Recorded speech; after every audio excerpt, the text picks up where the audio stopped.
Hello everyone and welcome to my channel Study Arbor. Hope you all are doing well. In our previous video, we saw how a finite automata reads a particular input string, and in this video we'll design a finite automata for a given problem. So let's start with today's video, but before that don't forget to subscribe to my channel and press the bell icon to remain updated. This is one of the most important concepts that we will deal today, okay? So we are given a problem that we have to design a finite automata which will accept the binary strings that ends with 1. Okay, so we'll design a finite automata for this particular problem and then we'll check whether the finite automata works properly or not. Fine. So look here, we are given two things. First one is that the strings used are the binary strings, which means that only zeros and ones will be given as an input symbol. Therefore sigma is 0, 1. 0 and 1 are the two input symbols that are used in this machine. Next thing that is given that you have to keep in mind is that we have to design a machine that will accept the strings that end with 1. So the possible strings that can be accepted are 1, 0, 1, or the string like 1, 1, 1, 1, 1, 1. Or you can have a string like 0, 0, 0, 0, 0, and at last you have 1. This string will also be accepted. So such strings that ends with 1 will be accepted. Fine. Now let's just start the construction of our finite automata. We'll start with the first step, that is drawing the initial state. Fine, because all the processing starts from this state only, right? So let's say we have Q0 as our initial state. Okay. Now remember one important thing, that you have to check the given input symbols at every state. Okay, you can have 2, 3, 4, 5 input symbols. You have to check all those symbols at the state, at every state present in our finite automata. So at Q0 we'll check for 0 and then we'll check for 1, right? Because these are the only two symbols that are being used here. So let's start with 1. For 1 we want the string to be accepted, so we'll draw a transition to the final state, right? Because see, we'll draw Q1 as our final state, and when we'll show a transition from Q0 to Q1 for 1. See, when a input string is given to it, like 1, I told you here 1 can also be the possible string. So when 1 is given, it will show a transition from Q0 to Q1 and processing will stop at Q1. Therefore we can say that string will be accepted because we stopped at the final state, right? Now let's see for 0. What will happen when 0 is given as an input on Q0? See, we can't draw the transition towards this Q1 final state, because in that case 0 will also be accepted. See, if we'll show a transition from Q0 to Q1 for 0, we can have a string like 0, only one symbol in our string, so that string will also be accepted. But we want those strings to be accepted which end with 1. So this is not the case over here, so this will not follow. Fine. So for 0 we'll draw a self loop, because here we are not given any condition that string should any condition regarding 0. See, the string can start with 0. Fine, it's completely okay for the string to start with 0, because we are given with no such condition that the string should also start with 1 and end with 1. No, this condition is not given. You can start with 0 as well. So I'll draw a self loop over here for 0. So our Q1 state is complete. Now let's just have a look at Q0 is complete. Let's just have a look at Q1. So at Q1, when 1 is given, what will we do? Sorry, here it is not 0. Let me erase this. So at Q1, when 1 is given as an input, what will it do? I'll draw a self loop, because the string which ends with 1 should be accepted. So I'll draw self loop here. Fine. And for 0, I can't draw self loop, because again, the string that ends with 0 will also be accepted because I am showing a transition back to Q1, that is the final state.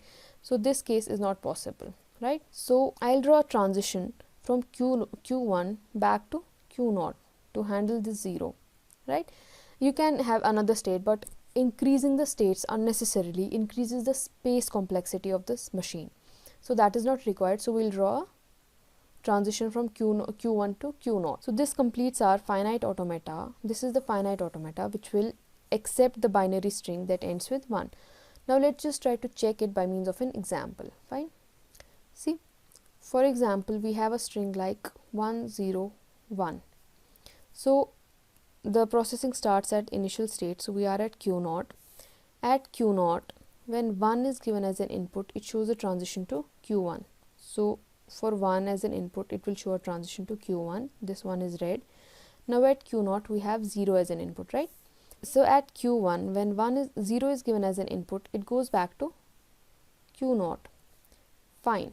Now at Q0 we again have 1 as our input. At Q0 again 1 is given as input, it will go back to Q1, which is a final state. Therefore the string will be accepted. We have already discussed this scenario in our previous video. So let's take another example. Say we have a string that ends with 0. How will the machine react? Okay, we have a string, for example, we have a string like 0 1 0. So the processing will again start from Q0, right? At Q0, when 0 is given as an input, first symbol is 0. So when at Q0, when 0 is given as an input, it shows a transition back to Q0. Fine. So 0 is red. Now we have 1 as our input. At Q0, when 1 is given as input, it goes to Q1. Fine. Now 1 is red. Now we have 0 as our input.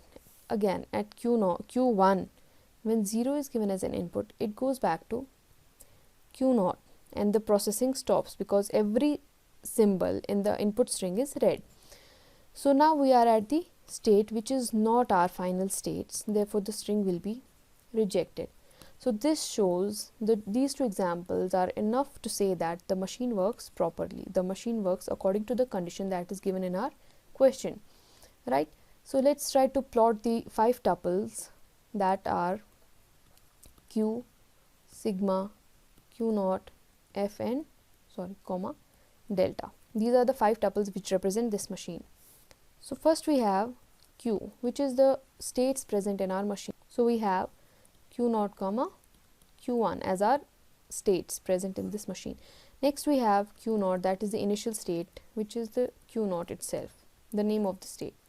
Third we have sigma, that are the input symbols, alphabet set. We have 0 comma 1, that was itself given in the question, right? The fourth we have F, which is the set of final states. Here in this case we only have a single final state, that is Q1. Fine. Now the fifth tuple that we have to see is delta, which is the transition function, and I told you that there are 2 ways of representing the transition function. One is the graph and another one is the table, right? Graph is done. Now we'll plot a table for the same. In our previous video we saw how to draw a table. Now let me just plot it over here. On one side we have Q0 and Q1, and on another side we have 0 and 1. Fine. So see, at Q0, when 0 is given as an input, it shows a transition to the state itself. So I'll write down here Q0, and for 1, when Q1 is given as an input at Q0, it shows a transition to Q1. You can see, you have to plot this using a graph. Fine. At Q1, when 1 is given as an input, at 1 is given as an input, it shows a transition to the state itself. So I'll write down here Q1, and for 0 it shows a transition to Q0. See here, it shows a transition to Q0. So this completes our transition table and also the 5 tuples Q, sigma, Q0, F and delta. So this is the finite automata that represents the particular problem we are given. So this is all for today. In our next video we'll see some important concepts that are like languages. We'll have a look at cardinality, clean closure, positive closure, etc. Till then, take care of yourself and do like and share this video, and also subscribe to my channel. See you in the next video. Goodbye.